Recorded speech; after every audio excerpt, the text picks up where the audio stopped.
Halo teman-teman. Orang Israel atau Yahudi adalah salah satu bangsa yang paling tidak bahagia di dunia. Karena mereka dulu dihina, didiskriminasi ketika tinggal di Eropa selama ribuan tahun.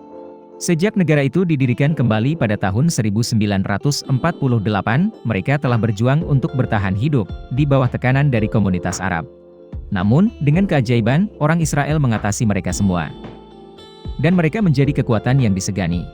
Dengan populasi lebih dari 9,2 juta, mereka memiliki PDB sebesar 481 miliar dolar. Sebagai pengekspor senjata terbesar ke-10 dunia, Israel sangat kuat di Timur Tengah, bahkan melampaui negara-negara besar, seperti Arab Saudi atau Iran. Mengapa mereka melakukan itu? Mari kita cari tahu bersama. Merujuk pada Israel, kita tidak akan berbicara tentang sumber daya alam, karena hampir tidak ada. Satu-satunya hal yang mereka miliki adalah kecerdasan dan kreativitas. Kami akan mengambil beberapa contoh. Pada tahun 1948, dalam konfrontasi dengan negara-negara Arab, kekuatan Israel benar-benar rendah. Selain senjata lengkap, mereka hanya memiliki sekitar 25 pesawat dan 10 tank ringan. Setelah pertempuran singkat, mereka kehabisan bom dan peluru. Dalam situasi yang sulit, ide-ide menarik lahir. Orang Israel mengumpulkan banyak botol kaca dan mengisi pesawat. Mereka melemparkannya ke dekat daerah tempat orang-orang Arab bersembunyi. Suara dari botol kosong mirip dengan suara bom, menyebabkan musuh melarikan diri dengan panik. Mereka terkejut karena sebelumnya Israel tidak memiliki bom lagi untuk diserang. Selain itu, orang Yahudi juga membuat lesung yang disebut Davidka. Meskipun akurasinya sangat rendah, ledakannya sangat keras. Hal itu membuat tentara Arab bingung, mengira bahwa musuh memiliki senjata rahasia.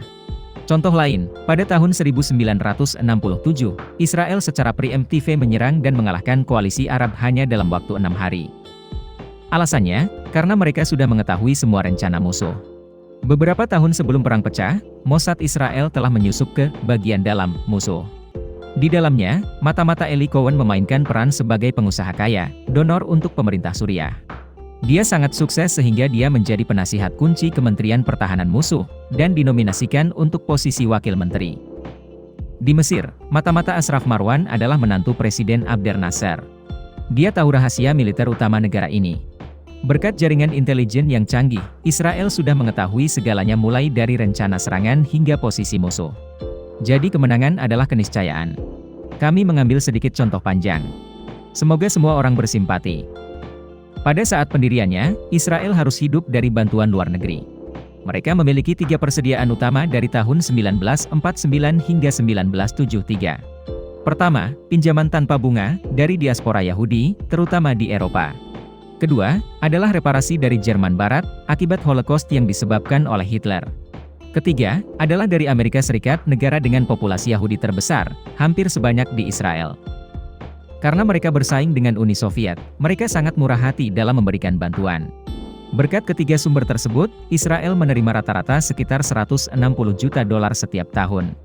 Dengan uang ini, orang bodoh akan menghabiskannya dengan sangat cepat. Tapi orang pintar akan melakukan keajaiban. Israel telah mengambil keuntungan dari bantuan, dengan fokus yang kuat pada pendidikan. Secara khusus, pelatihan insinyur profesional. Mereka menetapkan proses evaluasi yang ketat ketika seorang siswa meninggalkan sekolah. Jika dia ingin lulus, dia harus menyelesaikan masalah di bidang studinya. Misalnya bagaimana memperbaiki sistem transportasi, mengembangkan irigasi, mengatasi kelangkaan air, atau meningkatkan pertahanan negara. Ini adalah masalah nyata yang membutuhkan brainstorming dan kreativitas. Tidak seperti beberapa negara, tesis lulusan sering disalin oleh pendahulunya. Dan tidak ada aplikasi yang dapat menggunakannya.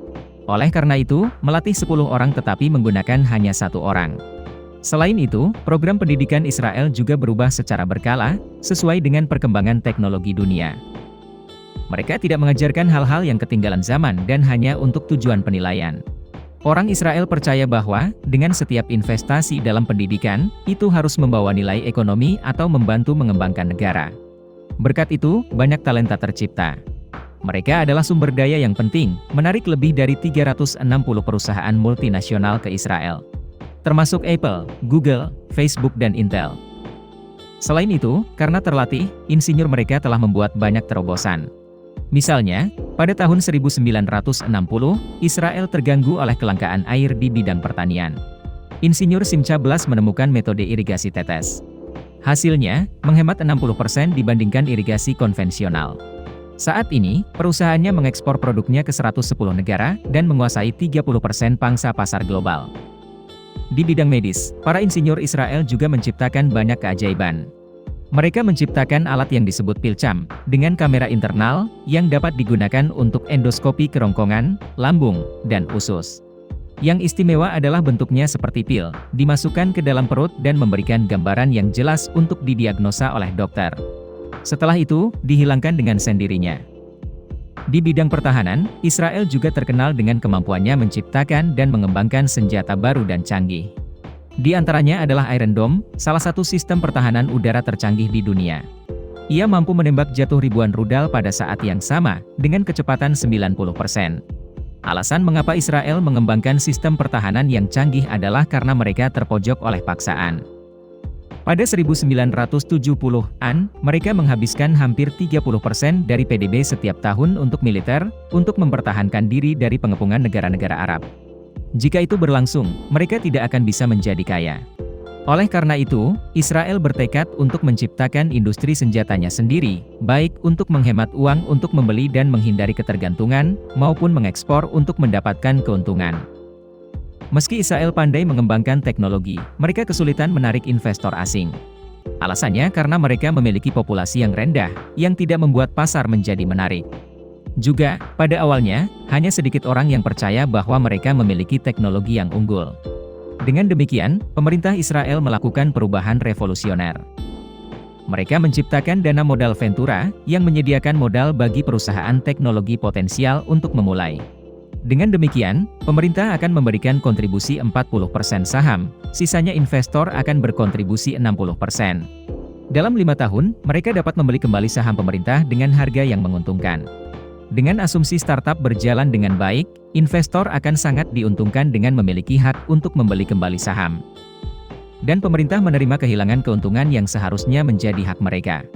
Karena insentif ini, antara 1980 dan 1990, Israel menarik sekitar 260 juta dolar. Jumlah ini tidak besar, tetapi merupakan panggung untuk kesuksesan di masa depan.